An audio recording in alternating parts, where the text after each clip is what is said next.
नमस्कार साथियों, स्वागत है आप सभी का अंकित इंस्पायर्स इंडिया पर। मैं हूं अंकित अवस्थी। आप हैं मेरे साथ में मिडिल ईस्ट के अंदर उपजे इस समय युद्ध के हालात पर चर्चा करने के लिए। कल सुबह मैंने आपको अंकित इंस्पायर इंडिया पर जानकारी देते हुए बताया था कि इजराइल की तरफ से ईरान के ऊपर परमाणु ठिकानों को टारगेट करते हुए हमला किया गया है, जिसके साथ साथ ईरान के कई सैन्य अधिकारी और टॉप कमांडर्स और साइंटिस्ट मारे गए हैं। जिस जानकारी में हमने आपको बताया था कि लगभग 80 के आसपास लोगों के मारे जाने की पुष्टि की जा रही है तमाम मीडिया सोर्सेस के माध्यम से। जब यह हमला हुआ था उसी समय एक्सपेक्टेड था कि ईरान जल्दी ही बदला लेगा। आज की न्यूज में हम आपको बता रहे हैं कि ईरान ने कल रात से लेकर आज सुबह तक इजराइल पर किस तरह मिसाइल हमले किए और क्या इजराइल को इनकी वजह से नुकसान हुआ। तमाम प्रकार की मीडिया खबरों में कई तरह से मॉडिफाइड फेक तरह की खबरें भी चल रही हैं, जिसको दिखाकर बिल्कुल पाकिस्तान और भारत के बीच जो कुछ दिनों पहले युद्ध की सिचुएशन बनी थी उसकी यादें दोहराई जा रही हैं। बहुत सारी फर्जी खबरों को बिल्कुल मॉडिफाई तरीके से ऐसे पेश किया जा रहा है कि न जाने इजराइल का कितना नुकसान ईरान कर चुका है। हम सारी खबरों का आज विस्तार पूर्वक प्रॉपर एनालिसिस करते हुए चलेंगे। प्रयास करेंगे कि आपके पास जो खबरें हों या तस्वीरें जो हों वो प्रॉपर पुख्ता सोर्सेस से ली गई हों। हमने अपनी इन खबरों को बहुत ज्यादा वेरीफाई करने का प्रयास किया है। जिन तस्वीरों को हम आपको दिखा रहे हैं ये क्रेडिबल सोर्सेस से ली गई तस्वीरें हैं। उम्मीद है कि हम भी जो आपको दिखा रहे हैं उसमें मैक्सिमम सही निकले। अगेन, चूंकि कोई भी सरकार अपने इन हमलों की तस्वीरें तत्काल प्रभाव से जारी नहीं करती, इसलिए आपको कई बार इन पर बिलीव भी करना पड़ता है। हम अपनी तरफ से प्रयास पूरा कर रहे हैं, तो चलिए शुरू करते हैं। तो जैसा आप लोगों को जानकारी थी कि कल ईरान की राजधानी तेहरान पर इजराइल ने हमला किया था और वो हमला इतना सटीक था कि भारत के ऊपर भी प्रश्न उठने लगे थे कि हमने आतंकियों के ठिकानों पर हमले किए थे, हमने आतंकियों के घर तोड़े, लेकिन कोई भी नामी आतंकी, चाहे मसूद अजहर हो या फिर दाऊद इब्राहिम जो वहां छुपा बैठा है, कोई भी हाफिज सईद हो, इनमें से कोई भी हमारा निशाना नहीं बना। लेकिन इजराइल ने जब ईरान पर हमला किया तो वो इतना प्रिसाइज किया कि जो सैन्य कमांडर थे, यानी कि जो सबसे ज्यादा सिक्योर्ड जगह पर रहने वाले लोग थे, वो निशाना बने और वो अपने घरों में भी, जिनकी सुरक्षा में ना जाने कितनी डिफेंसेस लगी होंगी, वो अपने घरों में भी सुरक्षित नहीं बच पाए। इसलिए इजराइल की कल भरपूर तारीफ हुई कि इजराइल ने जो प्लान किया वो एग्जीक्यूट किया। वो जिनको टारगेट करता है उन्हें वो खत्म कर कर मानता है। फिर चाहे वो याह्या सिनवार से पहले की बात हो, तमाम जो इस्माइल हानिये की मौत की बात हो, इजराइल ने टारगेट करके व्यक्तियों को जो किल करने का काम कर रखा है वो उसमें बखूबी कामयाब होता है। इसके बदले में ईरान ने क्या किया? ईरान ने इजराइल की राजधानी तेल अवीव पर, असल मायने में यरूशलम और तेल अवीव किताबों में दोनों को जानकारी दी जाती है। अमेरिका तेल अवीव को यरूशलम को राजधानी मानता है और आप और हम तेल अवीव को राजधानी मानकर चल रहे होते हैं। तो इनके यहां जो तेल अवीव नाम से शहर है इजराइल में, उसमें कुछ इस प्रकार के दृश्य दिखाई दिए। ये ईरान का एक हैंडल है, ईरान मिलिट्री नाम से। हालांकि इसे ऑफिशियल हैंडल नहीं माना जाता, लेकिन इसकी रीच देखकर आप अंदाजा लगा सकते हैं कि इसे ही सबसे ज्यादा इनपुट्स ईरान में दिए जाते हैं। इसकी रीच मतलब किसी साधारण प्लेटफॉर्म से बहुत ज्यादा है, इसलिए इसकी खबरों को लोग संतुष्टि के साथ मानते भी हैं। इसको हम यहां पर क्रेडिबल सोर्स तो नहीं मानते, लेकिन जो उपलब्ध हैं उनमें से क्रेडिबल है। ऐसे में इन्होंने अपनी तरफ से ट्वीट करके जानकारी दी कि हम पहुंच चुके हैं। कहां पहुंच गए हैं? तो हम ईरान से निकलकर इजराइल पहुंच गए हैं और ये धुआंधेरी कर दी है। ठीक है साहब, ये तस्वीरें तेल अवीव इजराइल की हैं, जहां से एक बात बहुत अच्छे से निकल कर आती है और वो ये है, ये जो आग उठ रही है इससे कहने की जरूरत नहीं बचती कि मिसाइलें हवा में ही मारी गई थी। मिसाइलें जमीन पर भी पहुंची हैं, टारगेट को भी हिट किया है। किस टारगेट को हिट किया है? जब तेल अवीव को ही निशाना बनाया गया है तो तेल अवीव को ही हिट करने का टारगेट था। ओके, अगर आग लगी है तो बड़ा सवाल यह कि इजराइल तो जाना ही जाता है अपने एयर डिफेंस के लिए। इजराइल जाना जाता है कि उस पर कोई हमला होगा तो उसके यहां बैठा आयरन डोम या तमाम वो अमेरिकी सुरक्षा तंत्र जो इजराइल को मिले हुए हैं, वो इन मिसाइलों को हवा में रोक लेंगे। लेकिन जैसे ही ये यहां पहुंचे, लोगों ने सवाल खड़े करने शुरू किए कि भाई क्या हुआ आफ्टर ऑल, कि इजराइल पर हमला हो कैसे गया। इंटरेस्टिंग बात यह है कि इजराइल में जमीन तक मिसाइल पहुंची, ये इजराइल ने भी एक्सेप्ट कर लिया है। इसका मतलब कुछ तो गड़बड़ है दया। वो क्या गड़बड़ है वो आगे चलकर हम डिस्कस भी करेंगे। फिलहाल के लिए यहां पर ईरान से इजराइल तक का जो सफर है ये वाया हो रहा है। मतलब इन बेचारे देशों को कोई पूछ ही नहीं रहा है। जैसे ये बीच में पड़े हुए जो इराक, सीरिया जैसे जो देश हैं, इनको केवल बाईपास किया जा रहा है। सीरिया को, इराक को यहां से निकाल करके मिसाइलों को बस यूं चला चला के मारा जा रहा है। मतलब अब इनके एयर स्पेस खुद से ही बंद है। क्यों बंद है? इनसे पूछा नहीं गया कि तुम्हारे एयर स्पेस से मिसाइल भेजे कि नहीं। जनरली जब देश संघर्ष में होते हैं तो वो अपने एयर स्पेस को पहले नोटम जारी करते हैं कि भाई कोई भी यहां से ना उड़े, इन लोगों को कंसीडर भी नहीं किया जा रहा है। कल एक तस्वीर आती है जिसमें ईरान, इजराइल से उड़ते हुए फाइटर जेट बाकायदा ईरान की सीमा में अपने फाइटर जेट्स में तेल भर रहे हैं, उड़ते फाइटर जेट्स में तेल भर रहे हैं, क्योंकि 200 से ज्यादा फाइटर जेट हमला करने ईरान पर आए थे। तो तेल खत्म हो गया तो यहीं से भर भर के फिर जाकर के मार रहे थे। तो मतलब ये देश बेचारे अभी तक सरेंडर्ड ही हैं, और सरेंडर करने का काम ट्रंप ने करवा ही लिया था जब ईरान के आतंकी को एक राष्ट्रपति स्वीकार कर लिया था। तो कुल मिलाकर सीरिया अब सरेंडर्ड है, और बाकायदा ये एयर स्पेस इजराइल ने भरपूर उपयोग में लिया है। इराक का कोई कंसीडरेशन बचता नहीं है, तो यहां पर इधर से हमले और इधर से हमले होते रहे। एनीवे आगे बढ़ते हैं। हमने कल इस विषय पर आपको डिटेल में जानकारी दे दी थी। अब इस जानकारी में चूंकि इजराइल ने खुद ईरान पर आगे से हमला किया है, तो ईरान हर जगह यही बोल रहा है, हम हमला कर नहीं रहे, हम पर थोपा गया है, हम तो बस रिएक्शन दे रहे हैं। अब इजराइल का पक्ष जान लीजिए। इजराइल कह रहे हैं कि हमने भी हमला नहीं किया है, हम पर हमको हमले के लिए उकसाया गया है। बोले तुम्हें कैसे उकसाया? बोले ये जनाब जो है ये यूरेनियम एनरिचमेंट करके बैठे हुए हैं। मतलब इन्होंने यूरेनियम को इतना संवर्धित कर लिया है, एनरिचमेंट कर लिया है कि वो न्यूक्लियर वेपन बनाने में कभी भी उपयोग में लिया जा सकता है। अब न्यूक्लियर वेपन बनाने में इन्हें अगर उपयोग लायक लग रहा है तो ये कहते हैं कि मुझे वो दिख रहा है कि वो भविष्य में मुझ पर ही चलेगा।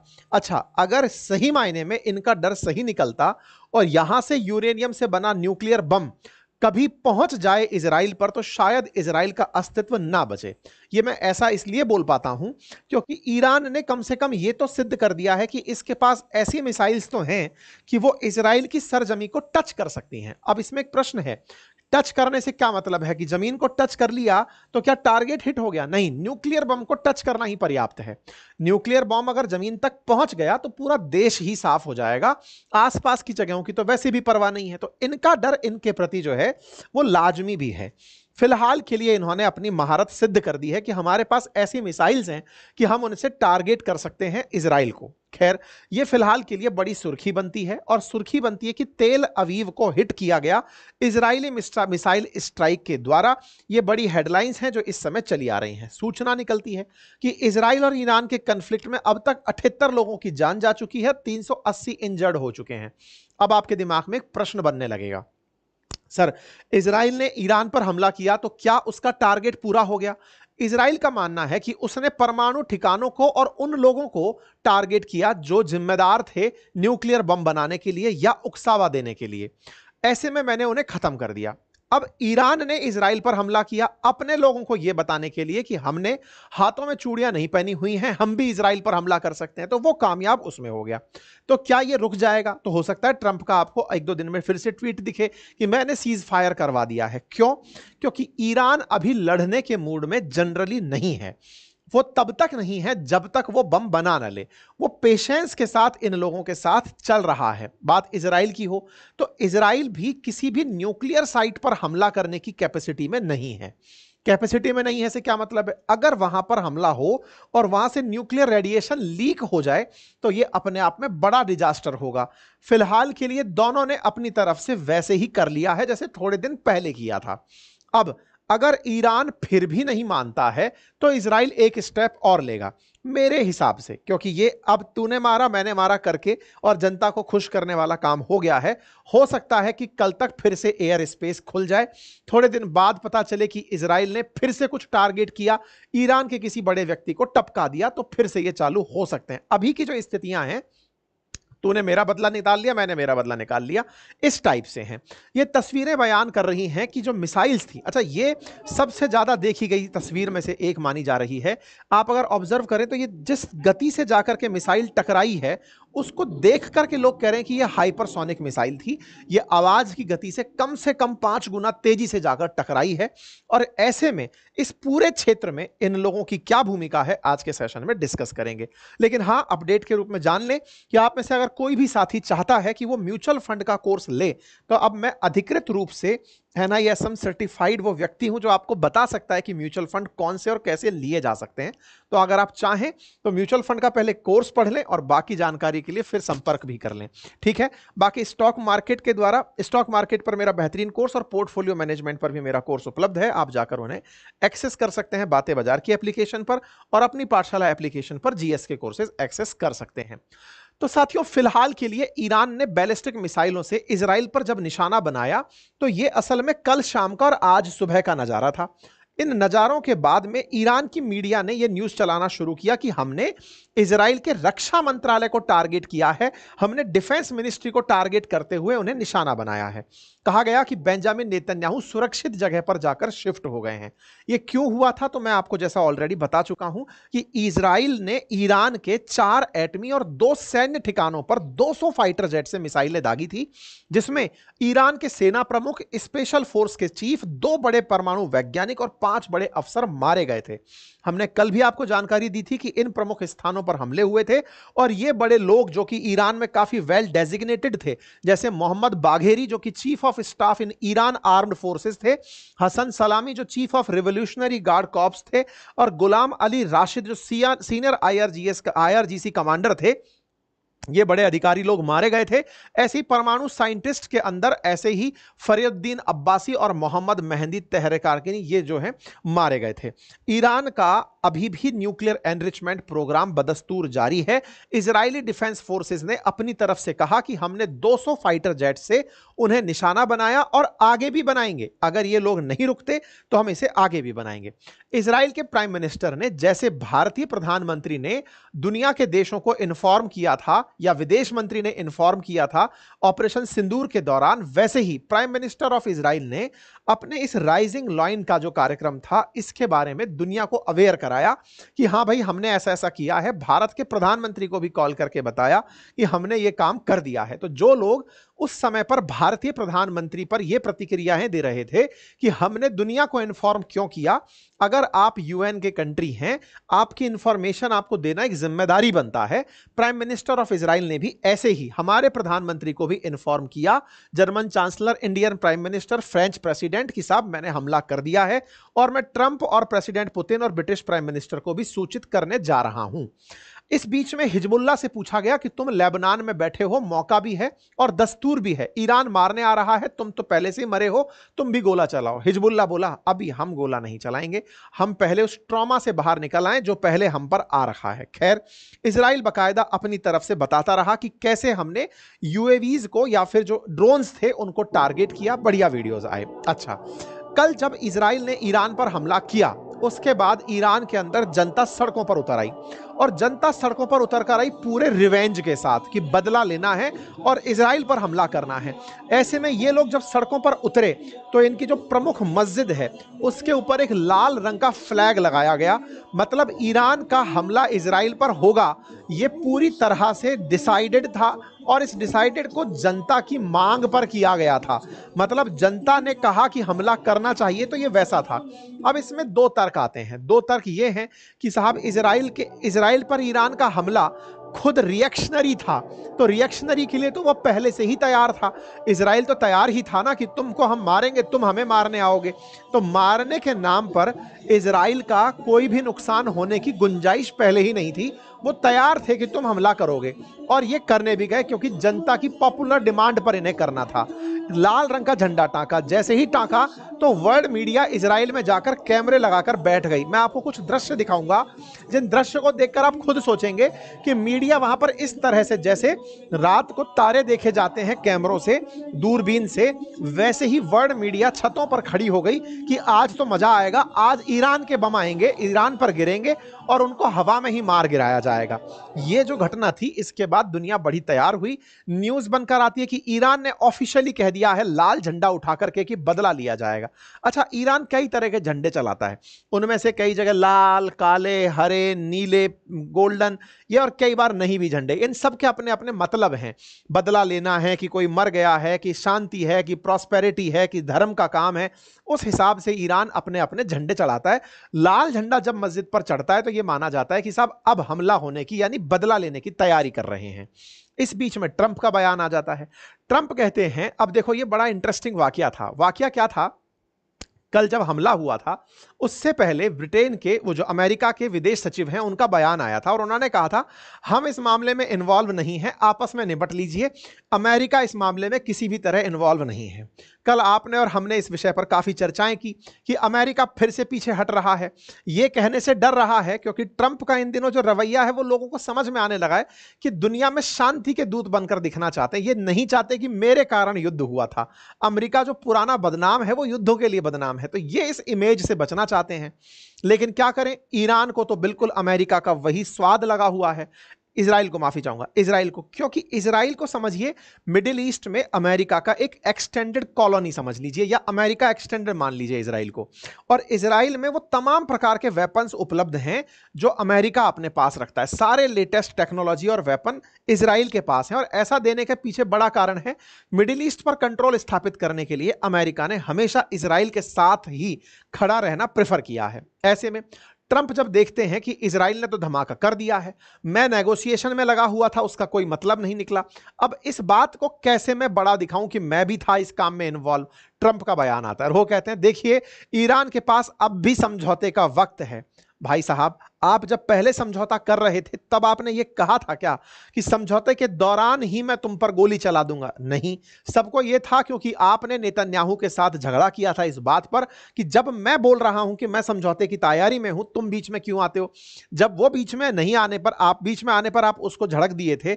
आज जब वो हमला कर दिया है तब भी आप यही लाइन बोल रहे हो, समझौते का वक्त है। क्रेडिबिलिटी ट्रंप आप धीरे धीरे अपनी खो रहे हैं। लेकिन फिर भी लोग इस बात पर यकीन पूरा करते हैं कि अमेरिका के बिना युद्ध नहीं होते। अमेरिका पीछे खड़ा रहता है, वेपन देने में तो हमेशा इजराइल के साथ ही रहता है, इसलिए इस युद्ध में वो पीछे जरूर था।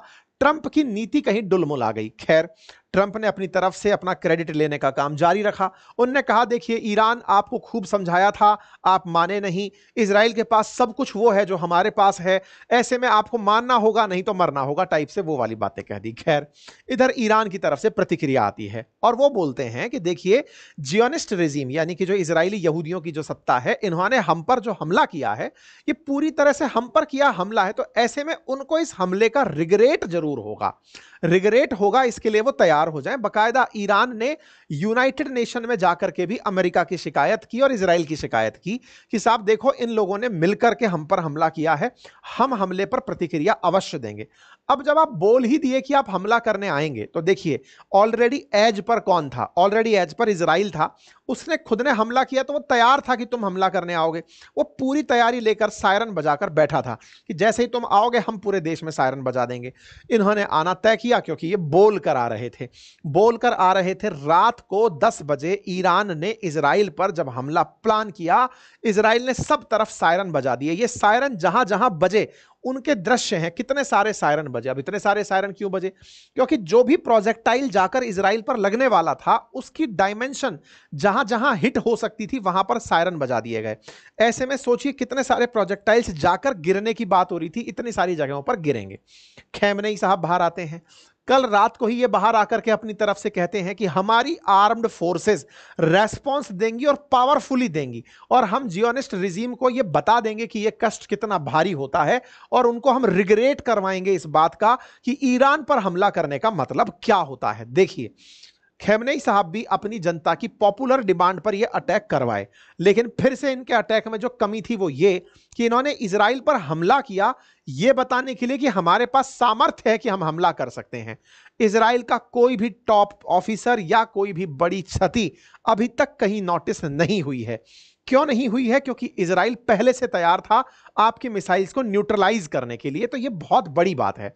तो खैमनेई का ये कहना कि उन्हें रियलाइज करवाएंगे, वो उनको नहीं, अपनी जनता को ये रियलाइज करवा रहे थे कि आप हमारी सत्ता पर बिलीव करें, हमने इजराइल को बदला देना है, हम उसको मारेंगे और हम अपनी मिसाइलें जो बनाकर रखी हैं वो उनको वहां गिराएंगे।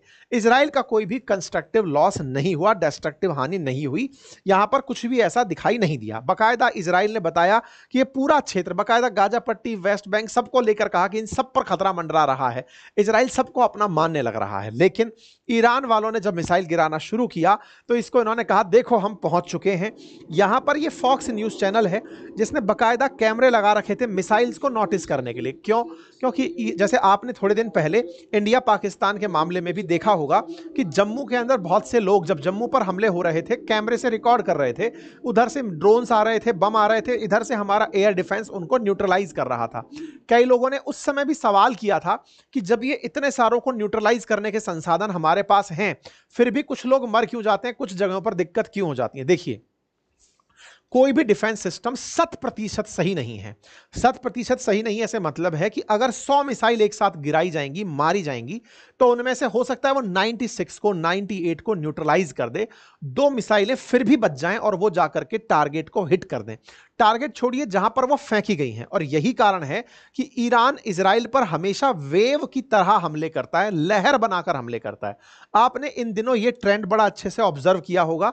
प्रयोग इसका हमास द्वारा इजराइल पर हुआ था, उसके बाद पाकिस्तान द्वारा भारत पर हुआ था, और अब इजराइल के ऊपर ईरान द्वारा हो रहा है कि एक साथ भर के पानी की तरह बाल्टी फैल दो, कुछ तो जाकर नीचे गिरेगा ही। वैसे करके इन्होंने मिसाइलें अपनी तरफ से चलाई थी, इस बात को इन्होंने अपनी तरफ से बोला था। इन्होंने तस्वीरें दिखाकर कहा कि देखिए, हमने इस ऑपरेशन का नाम ट्रू प्रॉमिस 3 रखा है।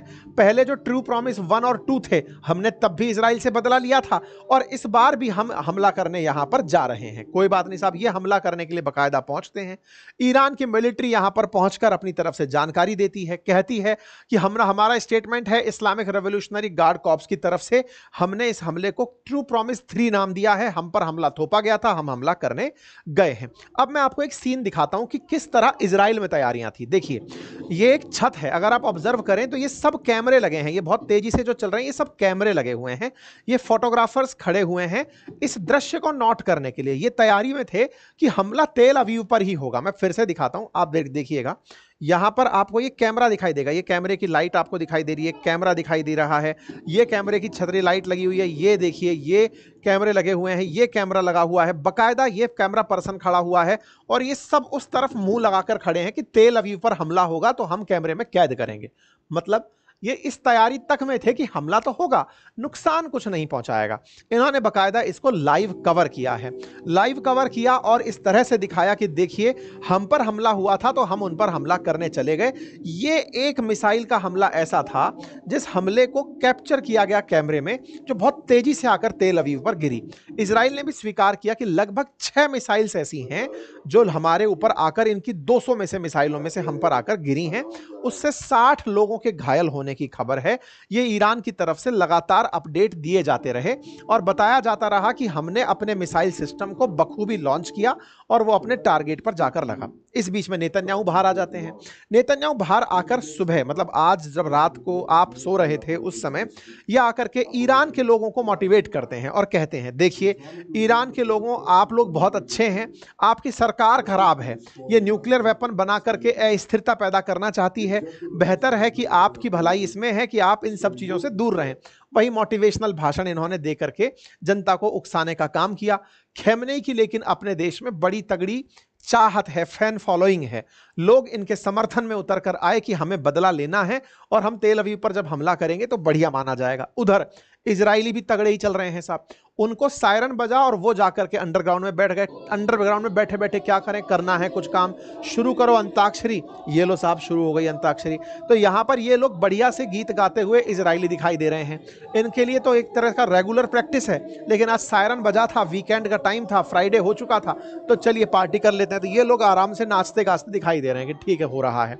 एक बहुत तगड़ा मतलब न्यूज़ वायरल हो रहा है, मैं इसकी सत्यता प्रमाणित तो नहीं करता, लेकिन अगर अगर ये वाकई में ऐसा है तो ये मतलब मजाक बड़ा वाला हो सकता है। मैं फिर से कह रहा हूं, ये एआई के जमाने में फेक हो सकता है। क्या फेक हो सकता है?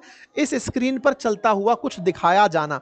कहा जा रहा है कि यमन के अंदर लोगों के सामने बिग स्क्रीन पर प्रेजेंटेशन लगाया गया, इस बात का प्रेजेंटेशन लगाया गया कि इजराइल पर हमले हो रहे हैं, और इन हमलों के बाद में यमन के जो लोग बैठे हुए हैं ये जबरदस्त खुश हुए। ये यमन वही वाले यमन है, हूतियों वाले, अगर आपको याद हो, जो ईरान के समर्थक हैं। ये लोग बड़े खुश थे जब इजराइल पर हमले हो रहे थे। अगेन, क्या ये संभव है? संभव तो इसलिए है क्योंकि ईरान ने खुद ही कह दिया था हम हमला करने जाएंगे, तो ये लोग हमले की तैयारी में थे। लेकिन असंभव क्यों है? असंभव इसलिए कि इतनी सारी गैदरिंग, बकायदा लाइट वाइट जलाकर कोई मैच देखने तो आ सकती है या किसी कार्यक्रम में तो आ सकती है। हमले देखने के लिए लाइव डिस्प्ले पर कि कब हमला होगा और पेशेंस के साथ बैठे हों, इस पर डाउट है। ये एआई चलित पिक्चर भी हो सकती है, लेकिन ट्रेंड बहुत कर रही है, लोग इसे बहुत शेयर कर रहे हैं। ठीक है, हम सत्यता प्रमाणित नहीं करते, लेकिन हाँ, हम ये कह रहे हैं कि ऐसा सोशल मीडिया पर चल रहा है। इजरायली डिफेंस फोर्सेस ने अपनी तरफ से कुछ तस्वीरें और दिखाई और कहा, इजरायल डिफेंस फोर्सेस ने खुद अपनी तरफ से तस्वीरें दिखाई और कहा कि हम पर बैलिस्टिक मिसाइल से हमले हुए हैं और उससे सिविलियन घायल हुए हैं। इस तरह से बादलों में से चमकती हुई लाइट्स की तरह आकर के मिसाइलें तेल अवीव को टारगेट करने आ रही थी, जिन्हें न्यूट्रलाइज करने का प्रयास किया गया। ये सारी बातें यहां पर निकल करके आई। यहां पर आप देख सकते हैं बाकायदा लोग जो हैं वो इस चीज को नोटिस करने आए थे, बाकी तस्वीरों के अलावा कुछ नहीं है। जहां पर यह हमला हुआ वहां पर भी पत्रकार पहुंचे, उन्होंने तेल अवीव के अंदर पहुंच करके तस्वीरें बताई कि यहां कुछ लोग घायल हुए हैं। बाकायदा यहां पर मतलब इस तरह का तेल अवीव के अंदर ये वाला जो नजारा है, इस नजारे को बहुत ज्यादा शेयर किया जा रहा है। ईरान ने 150 से ज्यादा मिसाइलें चलाई थी, बस यही अपडेट है। ईरान के अंदर बिल्डिंग्स टूटने का, कारें जलने का, इजराइल के अंदर बिल्डिंग टूटने का और कारें जलने का इस तरह का नजारा देखा जा रहा है। एक और क्लेम किया जा रहा है और वो क्लेम ये है कि ईरान के इन मिसाइल हमलों में इजराइल के 2 F-35 जो कि अमेरिका द्वारा इजराइल को दिए हुए फाइटर जेट्स हैं, वो मारे गए। अब ये सत्यता अगेन वैसे ही है जैसे पाकिस्तान ने भारत के बारे में कहा हमने राफेल मार गिराए।